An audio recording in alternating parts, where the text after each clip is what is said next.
Aujourd'hui, je souhaite partager avec vous une exhortation qui porte sur progresser dans la grâce de Dieu.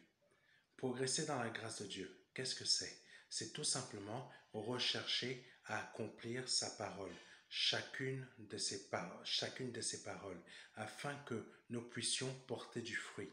Car il est très important de pouvoir progresser chaque jour dans la parole que le Seigneur nous donne. Donc, je me repose sur le verset qui concerne le chapitre 2 de Pierre, verset 17.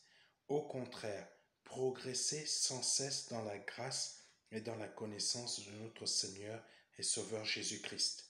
À lui soit la gloire dès maintenant et pour l'éternité. Amen. La grâce de Dieu, qu'est-ce que c'est?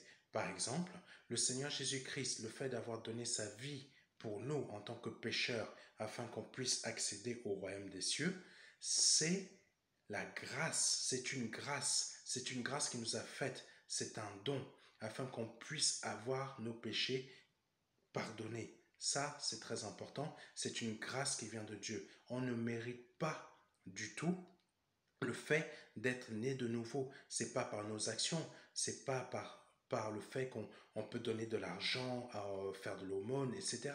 Non, c'est le fait d'avoir quelque chose qui vient de Dieu, quelque chose de gratuit qu'on ne mérite pas. Donc le fait de progresser dans la grâce de Dieu, qu'est-ce que c'est aussi? C'est tout simplement vouloir accomplir la parole de Dieu, qui n'est pas par nos propres forces, mais qui vient de la force qu'il nous donne. Le fait de vouloir faire ce qu'il nous demande dans sa parole nous fait progresser dans sa grâce. C'est très important. Donc, vouloir progresser dans sa grâce, c'est vouloir accomplir sa parole, c'est vouloir mettre en pratique sa parole, ce qu'il nous demande de faire. C'est aussi ce qui nous permettra d'avoir des portes ouvertes dans notre vie.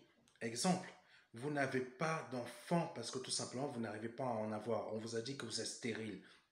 Mais il faut savoir que des miracles et des prodiges, peuvent se produire. Tout simplement parce que Dieu ouvre des portes, parce que c'est une grâce qu'il fait dans notre vie. Vous avez votre travail, vous êtes licencié de votre travail pour pouvoir en trouver un autre. C'est une porte que Dieu va vous ouvrir, c'est une grâce. C'est tout simplement, il faut croire en mettant en pratique ce qu'il nous demande. Par exemple, Apocalypse chapitre 3 verset 8, je connais tes œuvres, voici, parce que tu as peu de puissance et que tu as gardé ma parole et que tu n'as pas renié mon nom, j'ai mis devant toi une porte ouverte que personne ne peut fermer. Nous ne sommes pas parfaits. Moi personnellement, je ne suis pas parfait, mais je m'efforce à vouloir mettre en pratique la parole de Dieu. Donc Dieu ouvre des portes dans ma vie, donc Dieu ouvre des portes aussi dans votre vie. C'est pour ça chaque jour, il faut se forcer à mettre en pratique ce qu'il nous demande dans sa parole. Ce n'est pas une religion, c'est tout simplement chercher vraiment l'obéissance. L'obéissance à sa parole, c'est tout simplement quelque chose qui va nous emmener à vouloir accomplir ce qu'il nous demande. C'est très important. C'est ainsi que des portes vont être ouvertes dans votre vie. Et ça, c'est aussi progresser dans sa grâce. Et concernant la connaissance de notre Seigneur, ben c'est tout simplement mettre en pratique aussi sa parole. Mais c'est chercher à avoir les mêmes sentiments que lui, connaître le bien du mal, évoluer dans tout ce type de préceptes. Je ne peux pas tout vous détailler parce que les vidéos sur YouTube, je ne peux pas en faire de longues. Donc c'est très important de pouvoir essayer de suivre les enseignements que je mets sur le site internet afin de pouvoir progresser. Mais je vous invite à faire cet exemple de prière. Je déclare par le nom de Jésus-Christ que cette situation de stérilité financière est brisée car cela n'est pas le plan de Dieu pour moi, mais plutôt que je suis riche et non pauvre.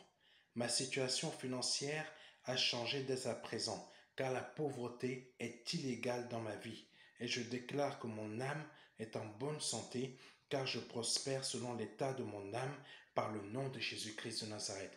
et prospérer selon l'état de son âme. Ça veut dire tout simplement, si vous mettez en pratique la parole de Dieu, que vous vivez selon la volonté de Dieu, votre âme prospère, mais votre vie aussi va prospérer selon l'état de votre âme. Donc c'est ça qu'il faut mettre en pratique. Donc je vous invite à suivre des enseignements que je mets sur le site du ministère de la réconciliation afin de pouvoir évoluer dans chaque domaine de votre vie, car c'est important. C'est important. Et je vous remercie d'avoir suivi cette courte vidéo et je vous invite à continuer à suivre les enseignements que je mets par écrit sur le site. Au revoir.